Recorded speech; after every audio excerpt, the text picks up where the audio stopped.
একজন কোরবানি করেছে, এর গোশত দিয়ে তার মেয়ের বিয়েতে খাওয়াচ্ছে, এটা কি ঠিক? কোরবানির সময় তো গরু একটা এমনি জবাই করা লাগে, বিয়ের অলিমার গোশত সংগ্রহের জন্য কোরবানি করা যায় আছে কিনা? আসসালামু আলাইকুম ওয়া রাহমাতুল্লাহি ওয়া বারাকাতুহু। প্রিয় দর্শক, কুরবানির গোশত দিয়ে বিয়ে অনুষ্ঠান বা অন্যান্য অনুষ্ঠান করা যাবে কিনা? আমাদের সমাজে অনেক প্রচলিত রয়েছে যে অনেকেই ভাবে বিয়ে অনুষ্ঠানটা একেবারে কুরবানির গোশত দিয়ে আমরা করব বা অন্যান্য অনুষ্ঠানগুলি আমরা কুরবানির গোশত দিয়ে করব। আমাদের সমাজে অনেকেই এটি করে থাকে। আসলেই এটি করা যাবে কিনা সে বিষয়ে আজকে আমরা জানবো ইনশাআল্লাহ। আজকে আমাদের বিশেষজ্ঞ প্যানেলে বাংলাদেশের বিজ্ঞ 5 জন আলেম রয়েছেন। এই 5 জন বিজ্ঞ আলেমের কাছ থেকে আমরা জানবো যে কুরবানির গোশত দিয়ে বিয়ে অনুষ্ঠান বা অন্যান্য অনুষ্ঠান করা যাবে কিনা সে বিষয়ে আজকে আমরা জানবো ইনশাআল্লাহ। আজকে আমাদের বিশেষজ্ঞ প্যানেলে যে সমস্ত আলেমরা রয়েছেন, 1 number Sheikh Motiur Rahman Madani, 2 number Sheikh Abdul Hai Mohammad Saifullah, 3 number Mufti Mohammad Ali, 4 number Mufti Mollah Nazim, 5 number Sheikh Ahmadullah. প্রিয় দর্শক, চলুন আমরা একে একে তাদের বক্তব্যগুলি শুনে আসি। আমরা শুরুতেই শেখ মতিউর রহমান মাদানীর বক্তব্যটি শুনে আসি। যে একজন কোরবানি করেছে, এর গোশত দিয়ে তার মেয়ের বিয়েতে খাওয়াচ্ছে, এটা কি ঠিক? হ্যাঁ, অবশ্যই ঠিক। উত্তম হচ্ছে, ফরজ নয়, উত্তম হচ্ছে যে নিজেরাও খাবে, আত্মীয় স্বজন যারা সচ্ছল বা পাড়া প্রতিবেশী সচ্ছল তাদেরও খাওয়াবে, আর যারা সমাজের গরিব দুঃখী তাদেরকেও খাওয়াবে। কিন্তু কেউ যদি নিজেই অভাবী হয়, এটা গরু অথবা ছাগল কোরবানি করেছে গরিব মানুষ, আর সেটা দিয়ে মনে করছে যে অন্যদের চাইতে আমারই তো বেশি প্রয়োজন, আমার এই বিয়েটা সারতে হবে মেয়ের, এই বিয়ে যদি সেরে নেয় কোনো দোষের কথা নয়। 3 শ্রেণীর মানুষ খাবে কম বেশি করে, যেখানে যতটা প্রয়োজন সেই অনুযায়ী। যদি নিজেরই প্রয়োজন বেশি থাকে নিজে বেশি রাখবে, যদি দেখা যায় ফকির মিসকিনের প্রয়োজন বেশি, তাদের সংখ্যা বেশি, তাহলে তাদেরকে বেশিটা দিয়ে দেবে। যদি দেখা যায় আত্মীয় স্বজন প্রতিবেশী সচ্ছল যারা, তাদের হাদিয়া উপঢৌকন দিতে হবে, তাদের সংখ্যা বেশি, তাহলে বেশিটা হাদিয়া উপঢৌকন দেবে। যদি পুরোটাই কেউ নিজের প্রয়োজনে লাগিয়ে দেয়, সে বিয়েতে হোক অথবা, তবে কেউ যদি কুরবানি দেয়, কুরবানি দেওয়ার পরে যদি বিয়ের আয়োজন করে, এক্ষেত্রে কিছু বিষয় আশয় আছে। ওই আয়াতে কারিমার মধ্যে আল্লাহ রাব্বুল আলামিন বলেছেন, এটা কারা কারা হকদার? তোমাদের মধ্যে কতকগুলা লোক আছে যারা অভাবগ্রস্ত কিন্তু চায় না, কষ্ট করে থাকে কিন্তু চায় না, তোমরা তাদেরকে দাও। আরেক দল আছে চায়, তাদেরকেও দাও।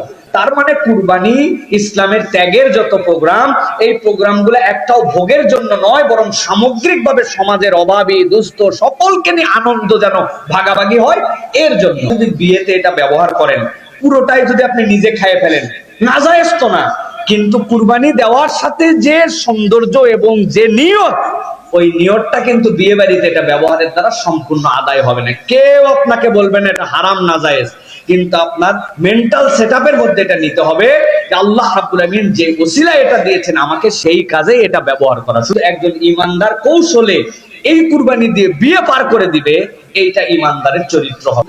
আপনি যদি ইসলামের সৌন্দর্য চর্চার কথা বলেন, তাহলে এটা সংরক্ষণ করা, বেশি দিন ধরে রেখে দেওয়া, কুরবানি দিয়ে নিয়ে এসে পর্দা করার নিয়তে গোশত ফ্রিজিং করা, এটা মুমিনের গুড প্র্যাকটিস হবে না। হ্যাঁ, কিন্তু কোন ইমানদারের চরিত্র এরকম হবে না আগামী 6 মাস গরুর গোশত কেনার ঝামেলা ওড়ানোর জন্য একটা গরু নিয়েছি। এটা তাহলে আপনার নিয়তের মধ্যে কমতি চলে আসবে। প্রিয় ভাইরা, কুরবানি কারো দ্বারা দিয়ে নিলে বেশি ফায়দা হবে, এটা কোনো কথা নয়। পারবেন না, ইমাম সাহেবকে ডাকবেন। মাশাআল্লাহ। প্রিয় ভাই আমার, কোরবানির দিন বিয়ে করা যাবে কিনা? কোরবানির দিন না, খালি রমজানের ঈদের দিন আর কোরবানির ঈদের দিন, যা দিন আছে সব দিনই বিয়ে করা যাবে। কারণ ইসলাম চায় যে আপনি বিয়ে করেন। আমরা তো বিয়ের কথা শুনলে হাসি, মা বাপ বিয়ের কথা শুনলে আল্লাহর গজব পড়ুক হাতের উপরে। ইসলাম চায় আপনি বিয়ে করেন। ইসলাম বিয়ে করার জন্য উৎসাহ দেওয়া হয়েছে। আপনি দেখেন যে প্রায় হাদিসগুলো উৎসাহমূলক, বিয়ে করো বিয়ে করো। উৎসাহ দেওয়ার আরেকটা মাধ্যম হচ্ছে বিয়ের জন্য কোনো দিন হারাম করা হয় না। সুবহানাল্লাহ বলেন। এই যে ঈদের দিন রোজা রাখা যাবে না, কিন্তু মাগার বিয়ে করা যাবে। সুবহানাল্লাহ। তাহলে ঈদের দিনও বিয়ে করা যাবে। বোঝা যাচ্ছে যে গোশত দিয়ে অলিমা করা যাবে কিনা। এখন কোরবানির দিন বিয়ে করবে, 1 কামে 2 কাম, ঠিক কিনা? অলিমার কাম সারা দিবে কোরবানির গোশত দিয়া। আপনার বিয়ের অলিমার জন্য আপনি কোরবানি করেন, গোশত মানুষকে খাওয়াবেন এই নিয়তে, তাহলে আপনার এই কোরবানি আল্লাহর কাছে কবুল হবে না। কোরবানি গোশত মানে ওই দিন কোরবানি গোশত আছে, একসাথে কাম সারাই দিবেন, এই উদ্দেশ্যে আপনি যদি সেদিন বিয়ে করেন, তাহলে আপনার ওই কোরবানি আল্লাহর কাছে কবুল হবে না।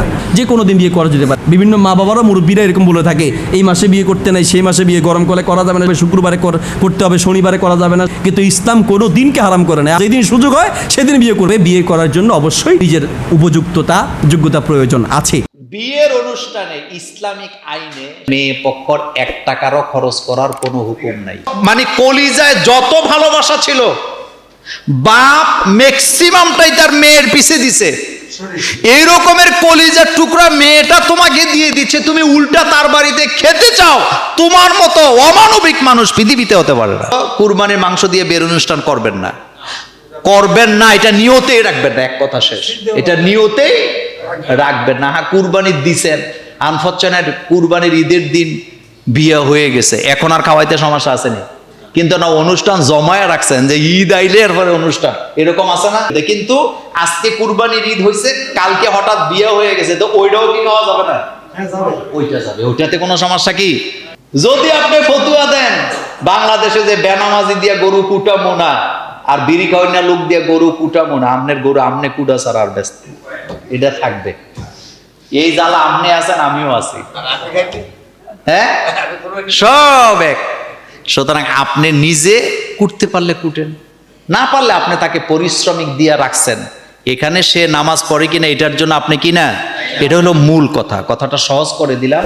টাকা দিয়ে আপনি তাকে আনছেন, সে আপনার কাজ করার জন্য আসছে। আমাদের দেশে এটা বদুল্লা বলে, পারিশ্রমিক দিয়ে লোক আনছেন না, তো তার নামাজ হয়ে পড়ে কিনা ওইটা আপনার বিষয়। আপনি তো মূলত কুটতে পারেন না, সেই জন্য তাকে দিয়ে করাচ্ছেন, তবে এটার দ্বারা আপনার কুরবানি নষ্ট হবে না। এগুলো তাকবীর দেওয়ার দিন, উঠতে বসতে, ঘুমানোর আগে, ঘুমের পরে, নামাজের আগে, নামাজের পরে, সব জায়গায় তাকবীর বলেন কি?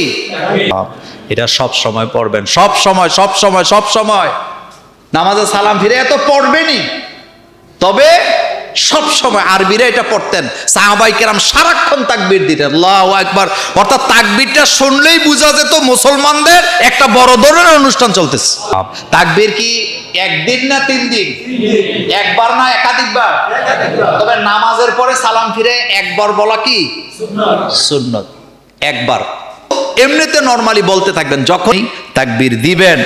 কোরবানের গোশত দিয়ে বিয়ের অনুষ্ঠান করছেন, তো আপনি যদি এটাকে এমন কোনো জায়গায় ব্যবহার করেন যে জায়গায় আসলে ব্যবহার করাটাই আপনার কোরবানির উদ্দেশ্য, যেমন দেখবেন অনেকে ছেলে বা মেয়ের বিয়ে ঠিক করেন ঈদের পর, কোরবানিদের পর, এবং সে উদ্দেশ্যে গরু জবাই করেন বড় করে, যে এই গোশতটা সংগ্রহ করে তিনি ঈদের 1 দিন বা 2 দিন পরে ওলিমার আয়োজন করবেন। তাহলে তার উদ্দেশ্যই কিন্তু গোশত সংগ্রহ করে ওলিমাতে ব্যবহার, এটা কোরবানিটা মুখ্য উদ্দেশ্য থাকে না। এরকম যদি হয় তাহলে সেক্ষেত্রে সেই কোরবানিতে আপনার নিয়তের বিশুদ্ধতা নাই, এই কোরবানির কবুলিয়াত নিয়ে প্রশ্ন তোলা যায়, এরকম একটা জটিল বিষয়। এরকম হওয়া উচিত নয়। এই উদ্দেশ্যে কোরবানি দিলে কোরবানি হবে না, এই কোরবানির সওয়াব আপনি পাবেন না।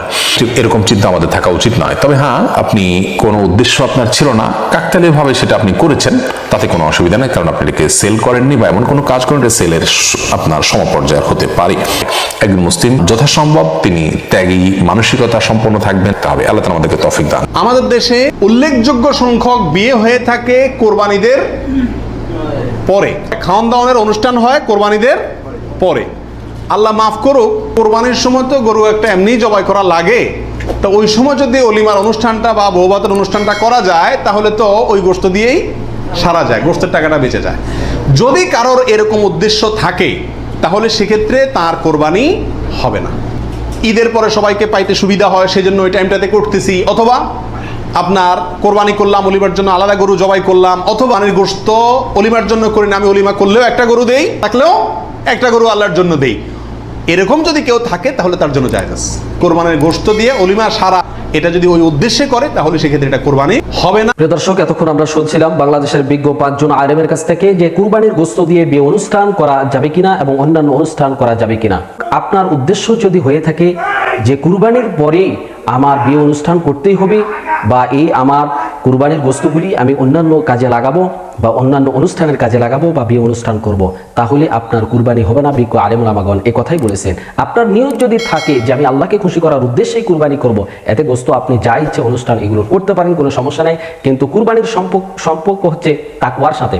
এই জন্য আপনার তাকওয়া যদি ভালো থাকে, আল্লাহকে খুশি করার উদ্দেশ্যে যদি আপনি কুরবানি করে থাকেন, আল্লাহ তাআলা অবশ্যই আপনার কুরবানি কবুল করবেন এবং এই কুরবানির গোশত দিয়ে আপনি অন্যান্য অনুষ্ঠান, বিয়ে অনুষ্ঠান করতে পারবেন। বিজ্ঞ আলেম ওলামাগণ এই কথাই বলেছেন। প্রিয় দর্শক, আমরা এখানে বিজ্ঞ 5 জন আলেমের কথাগুলি শুনলাম। এই 5 জন বিজ্ঞ আলেমের মধ্য থেকে যার কথাগুলি কোরআন ও হাদিসের দলিল ভিত্তিক মনে হবে, আমরা তার কথাটাই, তার মতটাই গ্রহণ করে নিব ইনশাআল্লাহ। প্রিয় দর্শক, সর্বোপরি আল্লাহ তাআলার কাছে দোয়া করি, আল্লাহ তাআলা আমাদের সবাইকে যেন আমরা সকলেই যেন আল্লাহকে খুশি করার উদ্দেশ্যেই কুরবানি করতে পারি এবং আল্লাহ তাআলার হুকুম অনুযায়ী, রসুলের আদর্শ অনুযায়ী গোস্ত বা কুরবানির পশুর গোস্ত কিভাবে বন্টন করতে বলেছেন, কিভাবে খেতে বলেছেন, আমরা যেন সেভাবে খেতে পারি, সে তৌফিক যেন আল্লাহ তাআলা আমাদেরকে দান করে। প্রিয় দর্শক, আমরা একেবারে ভিডিও শেষ প্রান্তে চলে এসেছি। আমি মিনারুল ইসলাম আজকের মতো এখানেই বিদায় নিচ্ছি। দেখা হবে অন্য কোনো ভিডিওতে। সে পর্যন্ত সকলে ভালো থাকবেন, সুস্থ থাকবেন। আসসালামু আলাইকুম ওয়া রাহমাতুল্লাহি ওয়া বারাকাতুহু।